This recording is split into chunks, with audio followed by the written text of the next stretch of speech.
ಶ್ರೀಮತಿ ನಾಗರತ್ನ ಚಂದ್ರಶೇಖರ್ ಅವರ ಲೇಖನ ಗುಬ್ಬಿಯ ಮೇಲೆ ಬ್ರಹ್ಮಾಸ್ತ್ರ. ಧ್ವನಿ ಪ್ರಸ್ತುತಿ ಹಾಗೂ ವಿಡಿಯೋ ಸಂಸ್ಕರಣ ಗುರುಪ್ರಸಾದ್ ಹಾಲ್ಕುರಿಕೆ. ಇಂದು ನಾನು ಅಂದರೆ ಗುರುಪ್ರಸಾದ್ ಹಾಲ್ಕುರಿಕೆ ಶ್ರೀಮತಿ ನಾಗರತ್ನ ಚಂದ್ರಶೇಖರ್ ಅವರ ಗುಬ್ಬಿಯ ಮೇಲೆ ಬ್ರಹ್ಮಾಸ್ತ್ರ ಎಂಬ ಲೇಖನವನ್ನು ನಿಮ್ಮ ಮುಂದೆ ಪ್ರಸ್ತುತಿಪಡಿಸುತ್ತಿದ್ದೇವೆ. ಈಗ ಗುಬ್ಬಿಯ ಮೇಲೆ ಬ್ರಹ್ಮಾಸ್ತ್ರ. ಈ ಪ್ರಪಂಚಕ್ಕೆ ಯುದ್ಧಗಳು ಹೊಸದೇನಲ್ಲ. ಯುದ್ಧ ಒಂದು ರೀತಿಯ ಸಾಮೂಹಿಕ ಕೊಲೆ. ಇಲ್ಲಿ ಧರ್ಮ ಅಧರ್ಮಗಳ ಮಾತಿಗಿಂತ ಮನುಷ್ಯನ ಅಧಿಕಾರ ಲಾಲಸೆ, ಶ್ರೇಷ್ಠತೆಯ ಸವಾಲುಗಳೇ ಅಧಿಕ. ವಿಶ್ವ ಜನಸಂಖ್ಯೆಯ ನಿಯಂತ್ರಣವನ್ನು, ಸಮತೋಲನವನ್ನು ಪ್ರಕೃತಿ ತನ್ನದೇ ಆದ ರೀತಿಯಲ್ಲಿ ಮಾಡುತ್ತಾಳಾದರೂ ಮನುಷ್ಯ ತನ್ನ ದುಷ್ಕೃತ್ಯಗಳಿಂದ ವಿನಾಶದ ನಾನಾ ದಾರಿಗಳನ್ನು ಕಂಡುಹಿಡಿಯುತ್ತಲೇ ಇದ್ದಾನೆ. ಅದರ ಒಂದು ದೊಡ್ಡ ಉದಾಹರಣೆ ಹಿರೋಶಿಮಾ ನಾಗಸಾಕಿಗಳ ಮೇಲೆ ಅಮೆರಿಕವು ಹಾಕಿದ ಅಣುಬಾಂಬ್. ಅದು ಗುಬ್ಬಿಯ ಮೇಲೆ ಬ್ರಹ್ಮಾಸ್ತ್ರ ಬಿಟ್ಟಂತಾಯಿತು. ಮೊದಲನೇ ಹಾಗೂ ಎರಡನೇ ಮಹಾಯುದ್ಧದ ಪ್ರಭಾವಗಳಿಂದ ಶೀತಲ ಸಮರದ ಪ್ರಾರಂಭದ ಕಾರಣಗಳು ಜರ್ಮನಿಯಿಂದ ಪೋಲೆಂಡ್ ಆಕ್ರಮಣ, ಪರ್ಲ್ ಹಾರ್ಬರ್ ಮೇಲೆ ಜಪಾನಿನ ದಾಳಿ, ಎಲ್ಲಾ ಅಂತಾರಾಷ್ಟ್ರೀಯ ವ್ಯಾಜ್ಯಗಳನ್ನು ಶಾಂತಿಯುತ ಮಾರ್ಗದಿಂದ ಪರಿಹರಿಸಿಕೊಳ್ಳಬೇಕೆಂಬ ಒಂದನೆಯ ಮಹಾಯುದ್ಧದ ನಂತರ ಆಗಿದ್ದ ವಸ್ರೇಲ್ ಒಪ್ಪಂದವನ್ನು ಉಲ್ಲಂಘಿಸಿ ಬಲಪ್ರಯೋಗದಿಂದ ರಾಜ್ಯ ವಿಸ್ತರಣೆಯಲ್ಲಿ ತೊಡಗಿಕೊಂಡ ಜರ್ಮನಿ, ಇಟಲಿ, ಜಪಾನ್ಗಳನ್ನು ಎದುರಿಸಿ ಬ್ರಿಟನ್, ಫ್ರಾನ್ಸ್, ಸೋವಿಯತ್ ಒಕ್ಕೂಟ, ಅಮೆರಿಕ ಸಂಸ್ಥಾನಗಳೇ ಮೊದಲಾದ ರಾಷ್ಟ್ರಗಳು ನಡೆಸಿದ ಯುದ್ಧ ಸುಮಾರು 6 ವರ್ಷ ಕಾಲ ವಿಶ್ವವ್ಯಾಪಿಯಾಗಿ ಅಗಾಧ ಸಾವು ನೋವುಗಳಿಗೆ ಕಾರಣವಾಯಿತು. ಜಪಾನ್ನ ಪರ್ಲ್ ಹಾರ್ಬರ್ ಮೇಲೆ ಮಾಡಿದ ದಾಳಿಗೆ ಪ್ರತ್ಯುತ್ತರವಾಗಿ ಘೋರ ಶಿಕ್ಷೆಯನ್ನೇ ಅನುಭವಿಸುವಂತಾಯಿತು. ಅವರು ಇದರಿಂದ ಕಲಿತ ಪಾಠ ತಲೆತಲಾಂತರಕ್ಕೂ ನೆನಪಿನಲ್ಲಿ ಉಳಿಯುವಂತಾಗಿದೆ. ನಿಜ, ಇಂದು ಜಪಾನ್ ಸಂಪೂರ್ಣ ಪರಿವರ್ತನೆಯಾಗಿ ಪ್ರಪಂಚಕ್ಕೆ ಮಾದರಿ ಎನಿಸುವಷ್ಟು ತಲೆ ಎತ್ತಿ ನಿಂತಿದೆ. ಇದಕ್ಕಾಗಿ ತೆತ್ತ ಬೆಲೆ ಮಾತ್ರ ಅಪಾರ. ಅಮೆರಿಕದ ಹೀನ ಕೃತ್ಯದಿಂದಾಗಿ ಬೆಂದು ಭಸ್ಮವಾದ 2 ನಗರಗಳ ಲಕ್ಷಾಂತರ ಜನ, ಪ್ರಾಣಿ, ಪಕ್ಷಿಗಳು, ಕಟ್ಟಡಗಳು ಮಹಾಯುದ್ಧಗಳ ಪೈಶಾಚಿಕ ಯೋಜನೆಗಳಿಗೆ ಸಾಕ್ಷಿಯಾಗಿವೆ. ಬಾಂಬ್ ಡೋಮ್ ಜೆನ್ಬಾಕು ಎಂದು ಕರೆಯಲಾಗುವ ಒಂದು ಅರ್ಧ ಸುಟ್ಟ ಕಟ್ಟಡದ ಭಗ್ನಾವಶೇಷಗಳನ್ನು ಜಪಾನಿಯರು ಇಂದಿಗೂ ಹಿರೋಶಿಮಾದಲ್ಲಿ ಉಳಿಸಿಕೊಂಡಿದ್ದಾರೆ. 1945ರ ಆಗಸ್ಟ್ 6 ಮತ್ತು 9ರಂದು ಜಪಾನಿನ 2 ನಗರಗಳ ಮೇಲೆ ಆದ ಪರಮಾಣು ದಾಳಿಯ ಹಲವಾರು ದಾರುಣ ಚಿತ್ರಗಳನ್ನು ಹಿರೋಶಿಮಾ ಪೀಸ್ ಮೆಮೋರಿಯಲ್ ಮ್ಯೂಸಿಯಂನಲ್ಲಿ ಇಡಲಾಗಿದೆ. ಮುಂದಿನ ಪೀಳಿಗೆಯ ಜನರಿಗೆ ಅಣುಬಾಂಬಿನ ಭಯಂಕರ ಪರಿಣಾಮಗಳ ಬಗ್ಗೆ ತಿಳುವಳಿಕೆ ಹಾಗೂ ಸಾವು ನೋವಿನ ಪಳೆಯುಳಿಕೆಗಳ ಚಿತ್ರಗಳು ಮೌನವಾಗಿ ಇಲ್ಲಿ ತೆರೆದಿಟ್ಟಿವೆ.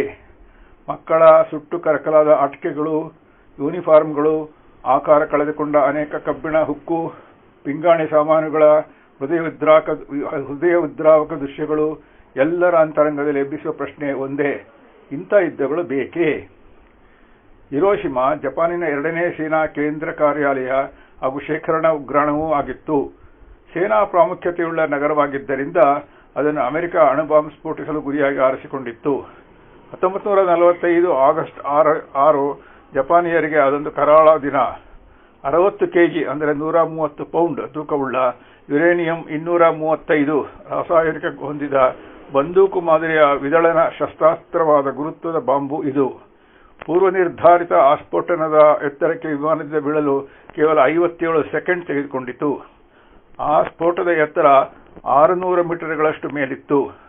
ಎದುರು ಗಾಳಿಯ ಕಾರಣದಿಂದ ಕೊನೆಗಳಿಗೆಯಲ್ಲಿ ಗುರಿ ಇಟ್ಟಿದ್ದ ಐಒಐ ಸೇತುವೆಯಿಂದ 80 ಅಡಿ ಅಂದರೆ 40 ಮೀಟರ್ ಅಂತರದಲ್ಲಿ ತಪ್ಪಿ ಶಿಯಾ ಸರ್ಜಿಕಲ್ ಕ್ಲಿನಿಕ್ ಮೇಲ್ಭಾಗದಲ್ಲಿ ನೇರವಾಗಿ ಸ್ಫೋಟಗೊಂಡಿತು.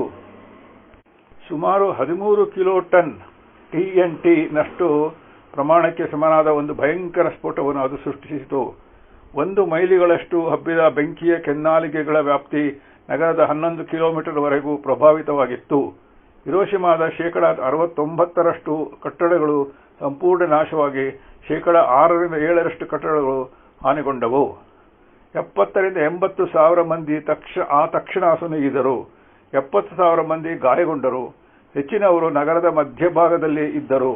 ಹೆಚ್ಚು ಕಮ್ಮಿ ಎಲ್ಲಾ ಜೀವವಿರುವ ಮನುಷ್ಯ, ಪ್ರಾಣಿಗಳು, ಪಕ್ಷಿಗಳು ಹಾಗೂ ವಸ್ತುಗಳು ಅಕ್ಷರಶಃ ಸುಟ್ಟು ಬೂದಿಯಾಗಿದ್ದವು. ಇದಲ್ಲದೆ 1945ರ ಅಂತ್ಯದ ವೇಳೆಗೆ ಸುಟ್ಟ ಗಾಯಗಳು, ವಿಕಿರಣದ ಪರಿಣಾಮ ಹಾಗೂ ವೈದ್ಯಕೀಯ ಕೊರತೆಯಿಂದ ಉಲ್ಬಣಗೊಂಡ ಸಾವು ನೋವುಗಳ ಅಂದಾಜು 90,000ದಿಂದ 1,06,000ರವರೆಗೂ ತಲುಪಿತು. 1950ರ ಹೊತ್ತಿಗೆ ಕ್ಯಾನ್ಸರ್ ಮತ್ತು ಇತರ ದೀರ್ಘಾವಧಿ ಪರಿಣಾಮದಿಂದ 2 ಲಕ್ಷ ಜನ ಸತ್ತಿದ್ದರು. ನಾಗಸಾಕಿ ಅಮೆರಿಕ ಇಷ್ಟಕ್ಕೆ ತೃಪ್ತವಾಗದೆ 3 ದಿನಗಳ ನಂತರ ಅಂದರೆ 1945 ಆಗಸ್ಟ್ 9ರಂದು ಫ್ಯಾಟ್ ಮ್ಯಾನ್ ಹೆಸರಿನ ಇನ್ನೊಂದು ಪರಮಾಣು ಬಾಂಬ್ ಅನ್ನು ಬೆಳಗ್ಗೆ 11 ಗಂಟೆಗೆ ನಾಗಸಾಕಿಯ ಮೇಲೆ ಸ್ಫೋಟಿಸಿತು. ಸುಮಾರು 6.4 ಕೆಜಿಗಳಷ್ಟಿದ್ದ ಪ್ಲುಟೋನಿಯಂ 239 ತಿರುಳನ್ನು ಒಳಗೊಂಡಿದ್ದ ಈ ಶಸ್ತ್ರಾಸ್ತ್ರಕ್ಕೆ ಫ್ಯಾಟ್ ಮ್ಯಾನ್ ಎಂದು ಹೆಸರಿಸಲಾಗಿತ್ತು. ನೆಲದಿಂದ ಮೇಲ್ಭಾಗದಲ್ಲಿ 1540 ಅಡಿ ಎತ್ತರದಲ್ಲಿ ಅದು ಕೇವಲ 42 ಸೆಕೆಂಡುಗಳ ಅಂತರದಲ್ಲಿ ಸ್ಫೋಟಿಸಿತ್ತು. 21 ಕಿಲೋ ಟನ್ TNTಗೆ ಸಮನಾಗಿತ್ತು, ಅಂದರೆ 88 TJ. ಇದು 3900 ಡಿಗ್ರಿ ಸೆಲ್ಸಿಯಸ್ನಷ್ಟು ಶಾಖವನ್ನು ಉತ್ಪಾದಿಸಿ ಗಂಟೆಗೆ 1005 ಅಂದರೆ 624 ಕಿಲೋಮೀಟರ್ ವೇಗದ ಬಿರುಗಾಳಿಯ ಸೃಷ್ಟಿಯೊಂದಿಗೆ ಅಪ್ಪಳಿಸಿತ್ತು. ತಕ್ಷಣಕ್ಕೆ 40,000ರಿಂದ 75,000ದಷ್ಟು ಜನರು ಸಾವು ನೋವುಗಳೀಡಾದರೂ 1945ರ ಅಂತ್ಯದ ವೇಳೆಗೆ ಪರಮಾಣು ಬಾಂಬಿನ ವಿಕಿರಣದ ಪರಿಣಾಮದಿಂದ ಆ ಸಂಖ್ಯೆ 80,000ಕ್ಕೆ ತಲುಪಿತು. ಒಟ್ಟು ನಾಶದ ವ್ಯಾಪ್ತಿ 1 ಮೈಲಿಯಷ್ಟಿತ್ತು. ನಗರದ ಉತ್ತರ ಭಾಗದಿಂದ 2 ಮೈಲಿಗಳಷ್ಟು ದಕ್ಷಿಣದವರೆಗೆ ಬೆಂಕಿಯ ನಾಲಿಗೆ ಚಾಚಿಕೊಂಡಿತ್ತು.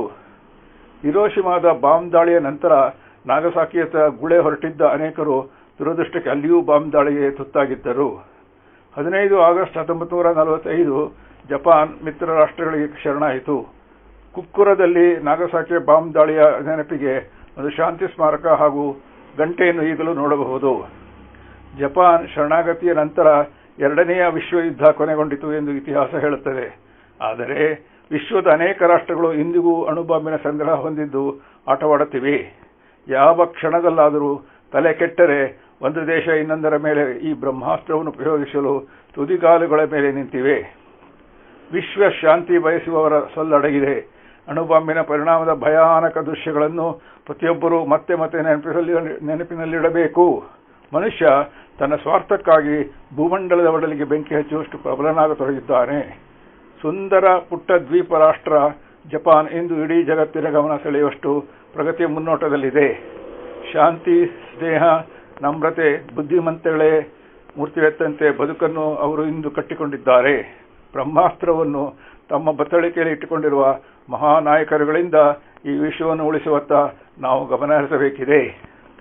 ಧನ್ಯವಾದ.